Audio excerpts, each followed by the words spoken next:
bienvenue dans le podcast Ohana Triathlon. Je suis Hermano et je serai votre hôte sur ce podcast.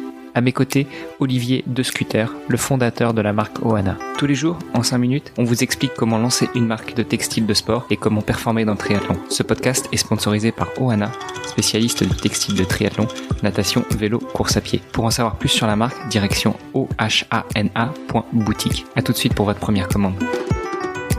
Salut les sportifs, c'est Hermano. Vous êtes sur l'épisode de mercredi du podcast Ohana. Je suis comme toujours accompagné par Olivier De Scuter. Salut Olivier. Salut Hermano, comment vas-tu ? Eh bien écoute, je vais très bien. Nous abordons le milieu de la semaine. Il ne reste plus beaucoup d'épisodes malheureusement pour en apprendre beaucoup plus sur la nutrition du sportif. Mais justement, eh bien, nous avons notre invité, Valentin Lacroix. Salut Valentin. Salut Hermano, bien digéré ? C'est vrai que c'est un peu la question qui se pose dans l'épisode d'aujourd'hui. On va y répondre. Juste avant, hier, on a parlé un petit peu de manière assez générale de la nutrition et plus particulièrement de la nutrition du sportif ou des sportifs de manière assez globale. Il y avait un point qu'on n'avait pas abordé qui était autour des piliers de la récupération puisque tout sportif qui se respecte doit savoir qu'il y a l'entraînement, qui est une phase d'adaptation de la charge d'entraînement que l'on soumet à son corps, qui va permettre éventuellement de progresser, mais il y a aussi d'autres piliers et qui vont concourir notamment à la récupération. J'imagine que de temps, on y inclut la nutrition, Valentin. C'est ça en fait, comme tu dis, l'entraînement va induire une fatigue et principe bien connu des entraîneurs, ce qu'on appelle la surcompensation, ce qui va nous permettre de récupérer et dans un deuxième temps de progresser, repose en fait sur la récupération du sportif. Et les bases de cette récupération vont être la nutrition, l'hydratation et le sommeil, qui s'ils ne sont pas optimisés, en fait, on peut très bien avoir des techniques annexes, que ce soit des massages, des étirements, la cryothérapie, etc. Vous avez sans doute des experts qui ont pu en parler, mais si on n'a pas maîtrisé les bases, on ne pourra pas en fait optimiser tout le reste de la récupération et donc limiter la progression au fur et à mesure. Du coup, Valentin, tu nous parles des piliers où notamment il y a la nutrition, l'hydratation, le sommeil qui vont favoriser la récupération. J'imagine que si un des piliers est un petit peu bancal, ça peut engendrer des déséquilibres et notamment, alors évidemment au niveau de l'entraînement, au niveau de la performance, mais aussi au niveau du poids. C'est ça.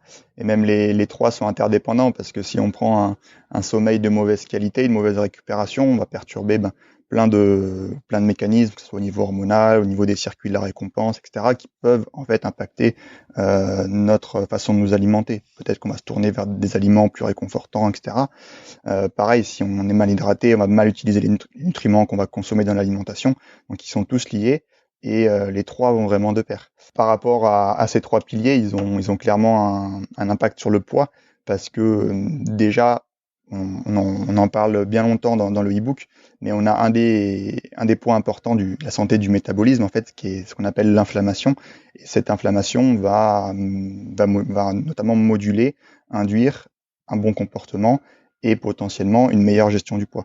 Donc, si ces piliers ne sont pas maîtrisés, on peut avoir des choses qui vont se répercuter sur notre comportement, sur notre faculté ou une mauvaise tolérance sur certains nutriments qui vont faire qu'on va les stocker de manière plus précoce ou de manière plus importante.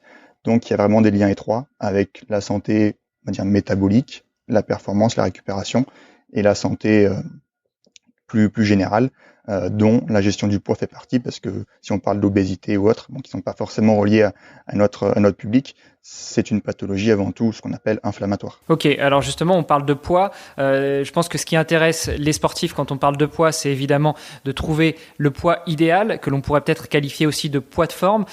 Toi qui es le spécialiste du sujet, est-ce que tu peux nous en dire quelques mots ? Qu'est-ce que le poids de forme ? Déjà, est-ce qu'il existe ? Est-ce que ce n'est pas qu'un mythe ? Et puis, s'il existe, comment est-ce qu'on le gère ? Comment est-ce qu'on l'entretient ? Comment est-ce qu'on le maintient ? Et surtout, est-ce qu'on doit observer un point de forme au quotidien, toute l'année, pendant toute la période d'entraînement ou juste à certaines phases ? Un grand mystère sur ce poids de forme. J'ai pas de réponse claire. On va dire que chacun est différent, que chacun va avoir un poids de forme qui lui est propre et les méthodes, ou en tout cas la durée ou les techniques qu'il va pouvoir mettre en place par rapport à l'alimentation lui seront propres. Donc, ce qui veut dire que des personnes vont avoir besoin peut-être de plusieurs mois pour arriver à leur poids de forme par rapport à leur objectif annuel, leur objectif sportif, et d'autres vont pouvoir, puisqu'ils sont plus proches de leur poids de forme tout au long de l'année, avoir plusieurs objectifs dans l'année et pouvoir périodiser en fait leur poids pour atteindre leur pic de performance. Parce qu'on appelle ça le poids de forme parce que c'est un poids où Déjà, on améliore ce qu'on appelle le rapport poids-puissance, donc on est plus performant sur le vélo en course à pied, on est plus efficient, mais aussi parce que tout le métabolisme, l'utilisation de l'énergie, etc., le développement de la puissance va être optimisé parce que en fait l'organisme fonctionne à plein régime. On ne sait pas très bien comment le définir, que c'est peut-être plutôt une sensation chez le sportif, chez l'athlète, mais qu'il y a quand même un élément qui va jouer en faveur de définir cela clairement. Ça va être le poids auquel on a le meilleur rendement poids-puissance, le poids où on va se sentir le plus léger, le plus efficace, le plus efficient.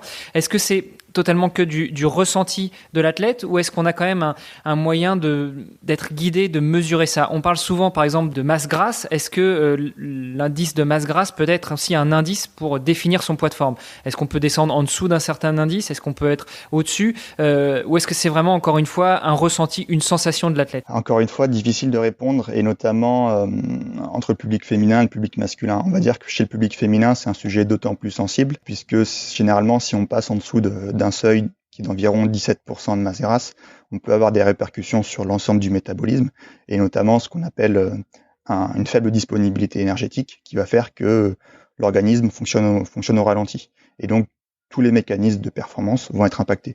Chez l'homme, c'est un peu plus difficile à cerner, mais on peut déjà observer ces mêmes mécanismes, pas forcément au même pourcentage de masse grasse, mais je dirais que chez l'homme, c'est plus dur à trouver ce pourcentage de masse grasse optimal parce que chaque métabolisme va être différent.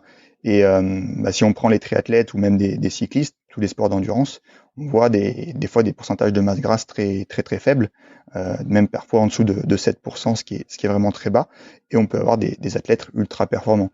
Donc chez l'homme, c'est plus du ressenti où l'athlète commence à se connaître et à partir de plusieurs compétitions, il sait à quel poids il est le plus performant. En dessous, il sait qu'il peut être contre-performant, manquer d'énergie, etc.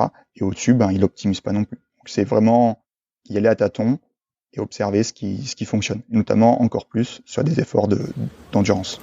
Et du coup, pour un triathlète débutant qui aurait pas encore beaucoup de ressenti pour pouvoir juger ça, enfin de son poids de forme, est-ce qu'il y a une règle de 3 ou quoi, quelque chose qui pourrait lui donner ne fût-ce qu'un indice? J'inverserai la question et j'essayerai déjà de travailler sur l'alimentation, le fait d'avoir une alimentation de meilleure qualité, de prendre conscience de ce qu'on mange pour potentiellement aussi adapter ses quantités en prenant le temps de manger, en écoutant ses sensations, etc.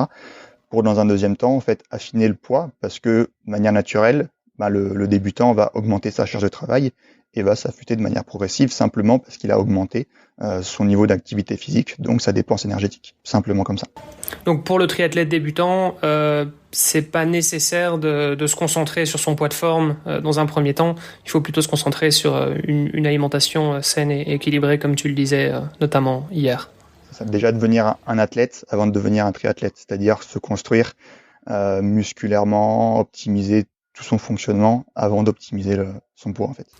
C'est très clair. Moi, ce que je vous propose, c'est que demain, on embraye justement sur une semaine type avant compétition, voir un petit peu comment est-ce qu'on peut se nourrir correctement pour limiter, pour prévenir la contre-performance. Et ça me va. C'est parfait. À demain. Super, à demain. Merci.